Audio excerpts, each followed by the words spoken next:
नमस्कार, मैं हूं आपके साथ सोनिया चौहान। हरियाणा की खबरों में आप सभी का स्वागत है।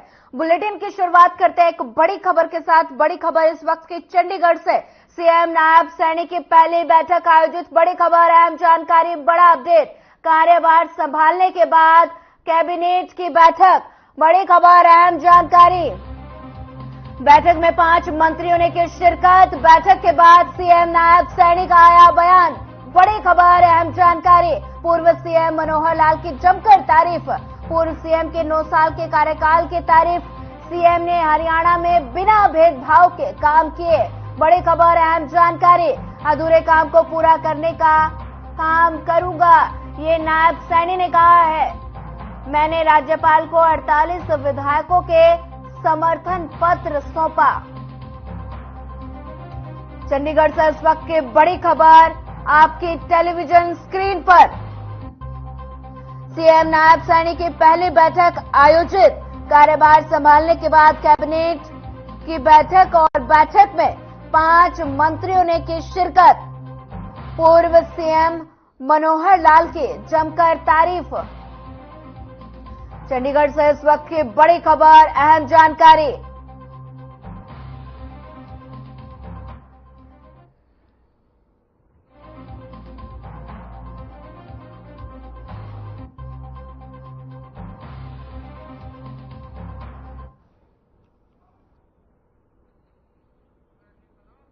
बता दें कि चंडीगढ़ में सीएम नायब सैनी की पहली बैठक आयोजित। कार्यभार संभालने के बाद कैबिनेट की बैठक और बैठक में 5 मंत्रियों ने शिरकत की। वहीं इसी खबर पर ज्यादा जानकारी साझा करने के लिए हमारे संवाददाता ओपी शर्मा हमारे साथ जुड़ गए हैं। ओपी शर्मा, चंडीगढ़ में सीएम नायब सैनी की पहली बैठक आयोजित की गई है, क्या कुछ ज्यादा जानकारी अपडेट दीजिए। देखिए, अगर आज की बात करें तो करीबन 10 बजे के आसपास जो है हरियाणा के जो नवनियुक्त मुख्यमंत्री नायब सैनी हैं, उनके अध्यक्षता में जो विधायक दल की पहली बैठक जो है बुलाई गई है और उसके बाद 11 बजे हरियाणा विधानसभा का सत्र होगा, जिनमें जो विधानसभा स्पीकर हैं वो उनको पद और गोपनीयता की शपथ दिलवाएंगे। आज विधानसभा का जो कार्य है वो करीब 1 घंटे के आसपास चलने की उम्मीद है, क्योंकि ज्यादा एजेंडा इसमें जो वो नहीं है और कुछ एक हो सकता है कि श्रद्धांजलियां ओबेसिटी वगैरह दे दी जाए और इसके बाद जो उनको शपथ दिलाई जाएगी और फिर सब जो विधानसभा है वो अनिश्चितकाल के लिए स्थगित हो जाएगी। दरअसल विधानसभा की शपथ लेने के बाद ही कोई भी शख्स जो है वो अगले जो है वो मुख्यमंत्री तौर पर काम कर सकते हैं, लेकिन रिवायत के तौर पर इस सत्र को बुलाया जा रहा है। जी ओपी शर्मा जी, ये जो बैठक होगी, इस बैठक में किन किन मुद्दों पर चर्चा की जाएगी? देखिए, इस बैठक में एक रिवायती बैठक है, ज्यादातर मुद्दों पर चर्चा नहीं है। अगर विपक्ष के कुछ सदस्य आते हैं, वो अगर किसी भी तरीके से जो नए मुख्यमंत्री पद ग्रहण करते हैं, इस दौरान वो किसी भी तरह का अगर आरोप प्रत्यारोप करते हैं तो उसका किस तरीके से जो है मुकाबला करना है, उसके ऊपर ही जो कहीं ना कहीं ज्यादा जोर रहेगा, क्योंकि 1 घंटे के आसपास सत्र की कार्रवाई करनी है और विपक्ष के शायद पूरे सदस्य भी ना आए। तो ऐसे में देखते हैं कि किस तरीके से जो है वो रणनीति तैयार करते हैं। जी ओपी शर्मा, बैठक में 5 मंत्रियों भी शिरकत करेंगे और नायब सैनी ने पूर्व सीएम मनोहर लाल की जमकर तारीफ की है।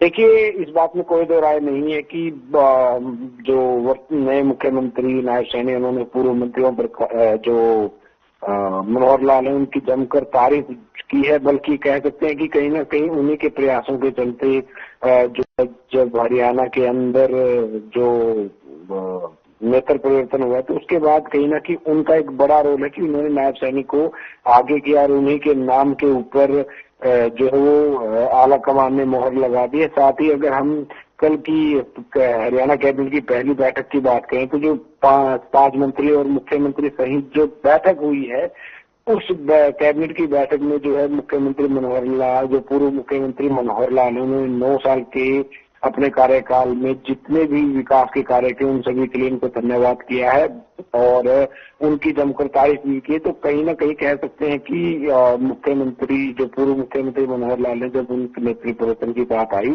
तो उन्होंने अपनी तरफ से नायब सैनी को नाम जो आगे बढ़ा दिया और उसके ऊपर आला कमान ने अपनी मोहर लगा दी है। अगर बात करें तो बीजेपी जो परंपरागत उत्तर हरियाणा जो जीटी रोड बेल्ट सोनीपत से और पंचकुला तक का जो जीटी रोड बेल्ट है, इसके आसपास एक पारंपरिक तौर पर पार्टी मानी जाती थी। इनके जो हैं वोट यहाँ पर थे, लेकिन पिछले चुनाव में कुछ फेरबदल हुआ और ज्यादातर सीटें विपक्ष की कब्जे में चली गई और जिसके चलते भारतीय जनता पार्टी पूर्ण जो बहुमत है वो भी नहीं हासिल कर पाई थी। इसके बाद जननायक जनता पार्टी के साथ गठबंधन करके जो वो सरकार बनाई गई। तो ऐसे में बीजेपी को लगता है कि दक्षिण हरियाणा में अगर उनके पार्टी की बात करें तो वो कहीं ना कहीं मजबूत है, लेकिन उत्तर हरियाणा में बिना सीटें आए पूर्ण बहुमत की सरकार नहीं बन सकती है। तो उसी के चलते कहीं ना कहीं एक 30% जो ओबीसी वर्ग है हरियाणा का, उसको साधने के लिए सियासी तौर पर इस बदलाव को जो है वो किया गया है। बहरहाल देखते हैं अब क्या नतीजे निकलते हैं। उससे लोकसभा चुनाव से पहले जो विधानसभा चुनाव से पहले लोकसभा के चुनाव होंगे, तो कह सकते हैं कि जो नवनियुक्त मुख्यमंत्री उनकी 2 परीक्षाएं अगले 6 महीने के अंदर 7 महीने के अंदर होने वाली है। जी ओपी शर्मा जी, आज बता दें कि नायब सैनी के सरकार के गठन होने के बाद 1 दिवसीय सत्र बुलाया गया है और सुबह 11 बजे सदन में सैनी सरकार बहुमत पेश करेगी। उससे पहले ये बैठक कितनी अहम मानी जा रही है? देखिए, एक रूटीन बैठक है। जब भी कोई विधानसभा का या लोकसभा का सत्र होता है तो उससे पहले एक विधायक दल की जो बैठक होती है, भले प्रधानमंत्री अगर संसद सत्र शुरू होता है तो प्रधानमंत्री नरेंद्र मोदी की बात करें, सभी पार्टी के अपनी बैठकें करते हैं और अपनी अपनी एक रणनीति जो है तैयार की जाती है। हालांकि आज का सत्र जो है 1 घंटे के आसपास का ही है, तो ऐसे में ज्यादा रणनीति बनाने की कोई जरूरत नहीं, लेकिन एक रिवायती तौर पर जरूर बैठक होती है। जी ओपी शर्मा जी, ज्यादा जानकारी साझा करने के लिए आपका धन्यवाद। के बारे में जो डिमांड की थी, चूंकि भारतीय जनता पार्टी की पहले से के हरियाणा प्रदेश के अंदर कार्य किया है, हमने आदरणीय मुख्यमंत्री जी के जो उनके समय में दूर दराज बैठे जो उनकी एक भावना थी अंत्योदय की, उस भावना को लेकर के उन्होंने कार्य किए हैं। अंतिम व्यक्ति तक सरकार पहुंची है, योजनाबद्ध तरीके से पहुंची है। हरियाणा के अंदर कई इतिहास उस सरकार ने रचे हैं, चाहे ट्रांसफर पॉलिसी की बात हो या बिना पर्ची के बिना खर्ची के युवाओं को रोजगार की बात हो। एक बड़ा विश्वास हरियाणा प्रदेश की जनता में मनोहर लाल जी के नेतृत्व वाली सरकार के अंदर हुआ। आज हमारे मंत्रिमंडल ने आदरणीय मुख्यमंत्री मनोहर लाल जी जो उनके कार्यकाल में कार्य हुए हैं उनका धन्यवाद किया है। देखिए, कोई घटनाक्रम नहीं कह सकता इसको मैं। समय के आवश्यकता के हिसाब से चीजें प्लान की जाती हैं और वो सब हुई हैं। अगर घटना के नाते से मैं कह सकता हूं तो एक ही है कि जो जेजेपी के लोगों ने लोकसभा की सीटों के बारे में जो डिमांड की थी, चूंकि भारतीय जनता पार्टी की पहले से 10 की 10 सीटें भारतीय जनता पार्टी के चुनाव चिन्ह पर लड़कर के हमने नरेंद्र मोदी जी के झोले में दी हुई है और वही हमारा अगला मंसूबा है। इसलिए केंद्रीय जो हमारा नेतृत्व है उनसे उन्होंने बातचीत की होगी, तो उसमें से उनको हम लोगों ने अपने आप खुद 10 सीटें लड़ेंगे। उसमें से उन्होंने कोई निर्णय किया होगा तो मुझे जानकारी नहीं है, ऑफिशियल कोई बात तो उनके हमारे सामने आई नहीं है। देखिए, कोई घटनाक्रम नहीं कह सकता इसको मैं। समय के आवश्यकता के हिसाब से चीजें प्लान की जाती हैं और वो सब हुई हैं। बढ़ते हैं अगली खबर की ओर। हरियाणा में बीजेपी जेजेपी गठबंधन टूटने और फिर भाजपा सरकार में मुख्यमंत्री का चेहरा बदलने के पूरे घटनाक्रम के बीच हरियाणा के कैबिनेट मंत्री अनिल विज नाराज नजर आए। चंडीगढ़ में विज ने बीजेपी की बैठक बीच में ही छोड़कर अपनी निजी कार से वापस अंबाला आ गए और इसमें बड़ी बात यह है कि विज अपनी सरकारी गाड़ी को वहीं चंडीगढ़ छोड़ा है और अपने डिजायर कार से अंबाला पहुंचे। अंबाला अपने घर पहुंचने के बाद विज का एक और अंदाज नजर आया। विज पहले तो अपनी नातिन अनन्या के साथ खेलते नजर आए और फिर विज बाजार में निकल गए, जहां विज ने बहुत चाव से गोलगप्पे और टिक्की का स्वाद लिया। और एक तरफ विज की नाराजगी पूरी बीजेपी से लेकर विपक्षी पार्टियों में भी गहमा गहमी है, और दूसरी तरफ विज का ये बेबाक अंदाज क्या रंग लाएगा, ये तो आने वाला समय ही बता पाएगा।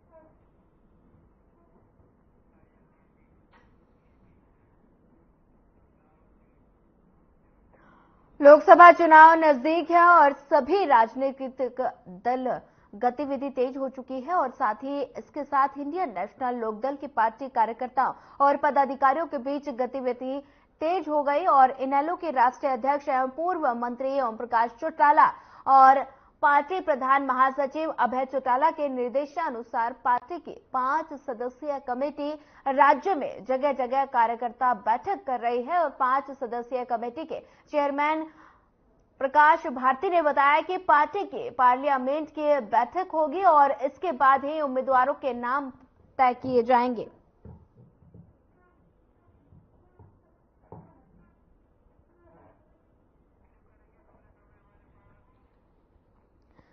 बता दें कि कुरुक्षेत्र में INLD की तैयारी तेज है और 5 सदस्यीय कमेटी की बैठक हुई। कमेटी चेयरमैन प्रकाश भारती का बयान सामने आया है और पार्टी की बैठक के बाद बता दें कि नाम तय किए जाएंगे। लोकसभा चुनाव को लेकर सभी पार्टियों ने तैयारी पूरी कर ली है और कुरुक्षेत्र में INLD की तैयारी भी तेज है। वहीं 5 सदस्यीय कमेटी की बैठक हुई। कमेटी चेयरमैन प्रकाश भारती का बयान सामने आया है और पार्टी की बैठक के बाद नाम किए जाएंगे तय।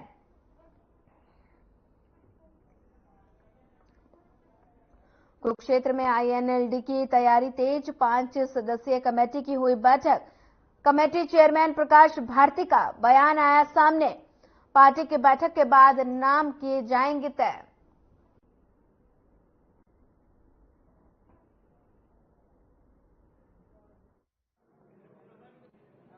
श्री ओम प्रकाश चौटाला साहब जो 5 बार हरियाणा प्रदेश के मुख्यमंत्री रहे हैं, हमारी पार्टी के राष्ट्रीय अध्यक्ष हैं। भाई अभय सिंह चौटाला जी पार्टी के प्रधान राष्ट्रीय महासचिव हैं। पिछले दिनों प्रदेश की बैठक हुई और उसमें एक फैसला लिया गया था कि लोकसभा चुनावों की 10 की 10 सीटों पर हम चुनाव लड़ेंगे। उसके लिए एक 5 मेंबर की कमेटी बनाई गई थी, जिसमें हमारे उमेश सिंह लोहार जी हैं, हमारे राष्ट्रीय प्रवक्ता हैं, श्याम सिंह राणा जी हमारे ऑल इंडिया के संगठन मंत्री हैं, हमारे नरेश शर्मा जी हैं जो पूर्व विधायक हैं 2 बार के बादली से, और जसवीर सिंह ढिल्लो जी हमारे संघ के अध्यक्ष हैं। आज वो टीम हमारी पूरी 5 मेंबरी जो टीम है वो यहाँ पर आवेदन लेने के लिए आए हम कार्यकर्ता। पहले तो बहुत बहुत धन्यवाद आपका और आपके श्रोताओं को बहुत बहुत धन्यवाद। आज कार्यक्रम सम्मेलन एक कुरुक्षेत्र लोकसभा और अंबाला लोकसभा का चुनाव रखा गया। उसके लिए जो हमारी 5 मेंबरी कमेटी है उसके चेयरमैन प्रकाश भारती हैं, तो वो आज आवेदन लेने के लिए आए हैं। जिन्हें आवेदन दे रहे हैं वो आवेदन आज दे रहे हैं। जनता की यही अपील है कि आने वाले चुनाव में इंडियन नेशनल लोकदल का साथ जोड़ शोर से इंडियन नेशनल लोकदल जो भी प्रत्याशी है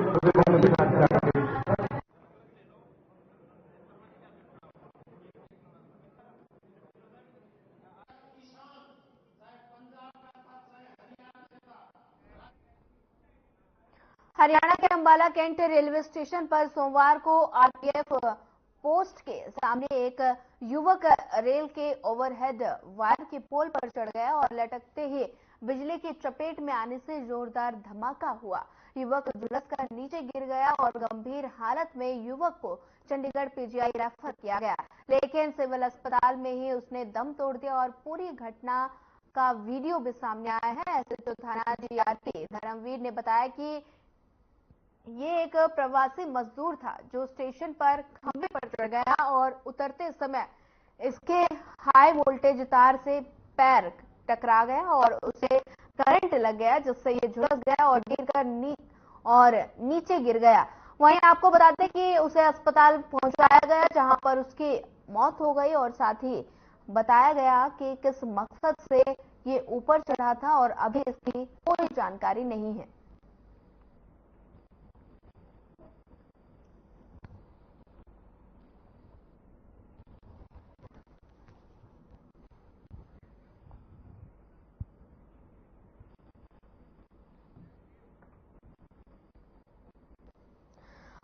अंबाला के रेलवे स्टेशन पर बिजली पोल पर चढ़ा युवक धमाके के साथ झुलसकर ट्रैक पर गिरा।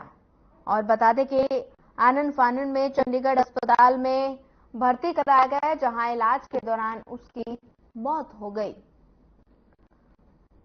बता दें कि रेलवे स्टेशन के पोल पर युवक चढ़ा और बिजली की तार की चपेट में आकर झुलस गया। और बता दें कि अंबाला का ये मामला बताया जा रहा है और युवक के हादसे में दर्दनाक मौत हो गई। आनन फानन में इलाज के लिए चंडीगढ़ अस्पताल में युवक को भर्ती किया गया और जहां इलाज के दौरान उसकी मौत हो गई। फिलहाल युवक के पोल चढ़ने की वजह सामने नहीं आई है और अंबाला रेलवे स्टेशन पर बिजली पोल पर यह युवक चढ़ा था। प्रवासी मजदूर था जो खंबे पर चढ़ गया था और चढ़ने के बाद इसने पैर नीचे किया, जिससे इसके पैरों में करंट लग गया, जो 25,000 वोल्ट से। तो गाड़ी उसमें करंट में लगते ही इसको खून चूस के नीचे फेंक दिया था उसने। उसके बाद आरपीएफ की सहायता से इसको बाहर निकाला गया और इसको सिविल अस्पताल भेजा गया। वहां से रेफर सेक्टर 12 कर दिया, तो 12 पहुंचते ही इसकी मौत हो गई, जिसके लिए सख्त कार्रवाई की जा रही है और प्रिजन की तलाश की जा रही है। इसकी अभी पहचान नहीं हो पाई है हमारे पास में और कोशिश कर रहे हैं कि इसकी पहचान हो जाए। नहीं, ये तो आम दिनों का काम था और जिससे पब्लिक आ जा रही थी। ये तो किसी अब का नहीं पता कि ये मानसिक बीमार था क्या था।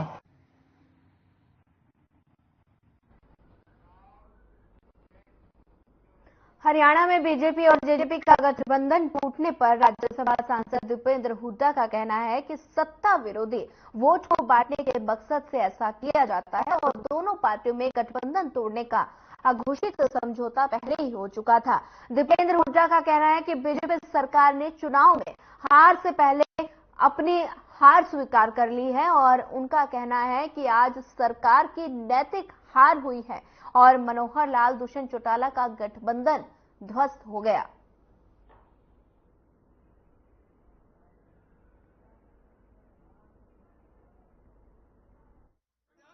विशाल गर्ग, जो कि भादुगढ़ में सबसे ज्यादा वोटों से भी पार्षद जीते थे और बहुत सारे लोगों का इनके सेवा भाव इनके मन में था। मैं कई बार आता था भादुगढ़, तो मैं देखता था लोगों के से इनकी बड़ी प्रशंसा भी हम सुनते थे। तो ये जो है आज इन्होंने कांग्रेस पार्टी में शामिल हुए हैं, हमारे परिवार में आए। ये इन्हीं का परिवार है, वैसे ये अपने परिवार में दोबारा से ये आए हैं और इनका विशाल का पूरा मान सम्मान, इनको उचित स्थान और जो है इनका हमारी सबकी जिम्मेदारी रहेगी। हम इनके आने पे बहुत बहुत इनका स्वागत करते हैं और अपनी बहुत बड़ी टीम के साथ ही आए हैं।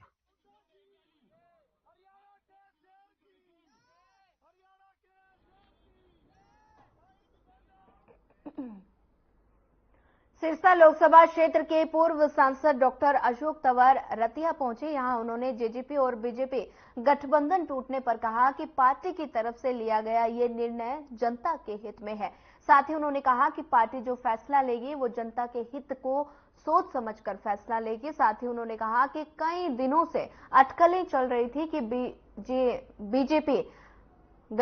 जेजेपी और बीजेपी गठबंधन टूटेगा और वहीं आपको बता दें इस बार सीटें 400 पार रहेंगी और फिर बनेगी केंद्र में मोदी और प्रदेश की मनोहर सरकार। और इसके साथ ही अशोक तंवर मीडिया के सवालों से बचते नजर आए।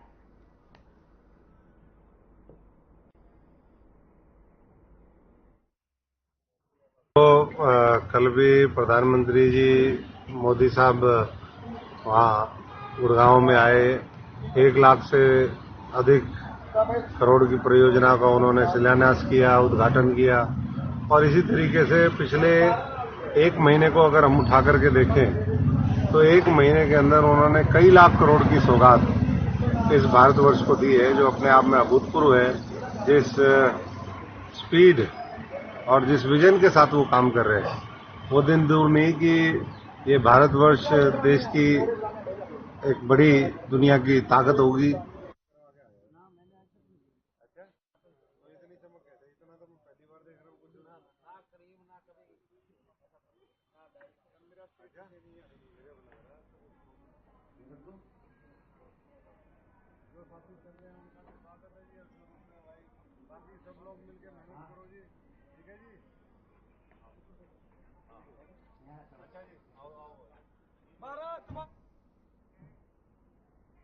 बढ़ते हैं अगली खबर की ओर। कुरुक्षेत्र के उपमंडल शाहबाद के गांव अथवान में और आसपास के गांव के लोग रेलवे अंडरपास का काम करीब 1 साल से लटके होने की वजह से परेशान है। ग्रामीणों का कहना है कि अंडरपास के लिए खुदाई होने की वजह से रेलवे ट्रैक का रास्ता भी बंद हो गया और ऐसे में वे ना तो अपने खेतों में जा पा रहे हैं और ना ही गांव के शमशान घाट भी रेलवे लाइन पार है। लोगों को शमशान घाट पर जाने के लिए 10 किलोमीटर घूमकर जाना पड़ता है।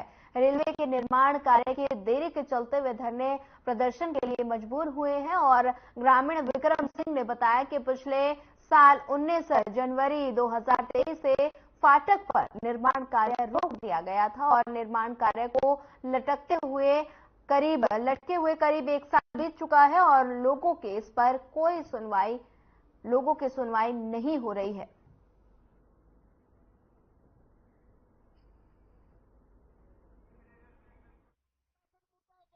ठेकेदार ने 4-5 बार बताया अभी बनागा यहाँ कंपनी लग रही हमारे पास बनन, वहाँ पैसे चढ़ा देंगे तो अफसरा पा जो ये रेल के अफसर और ये लेट कर दे सना काम ना, और पूरा गांव दुखिया।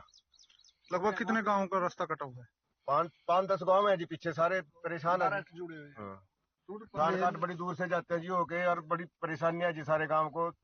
तराई हो रही गांव में, पर कोई आवाज ही नहीं सुनने वाला जी सरकार में। पिछले साल 19 जनवरी 2023 से हमारी फाटक यहाँ पे काम रोक दिया था। मैंने उस टाइम भी ठेकेदार से बात की थी कि जिस समय आप बनाने आओगे उस समय हमारा रास्ता रोक देना, लेकिन यहाँ जेसीबी आई, जेसीबी ने दोनों तरफ से रास्ता उखाड़ दिया और उसके लगभग 3 महीने बाद फिर इन्होंने काम शुरू किया।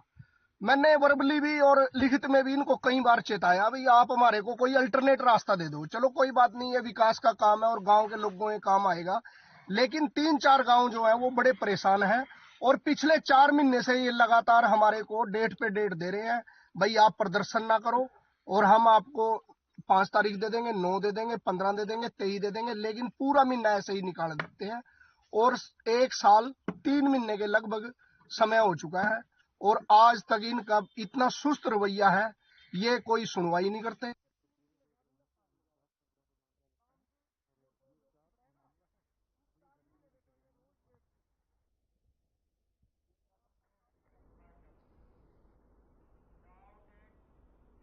फिलहाल इस बुलेटिन में इतना ही। ज्यादा खबरों के लिए बने रहिए हमारे साथ। नमस्कार।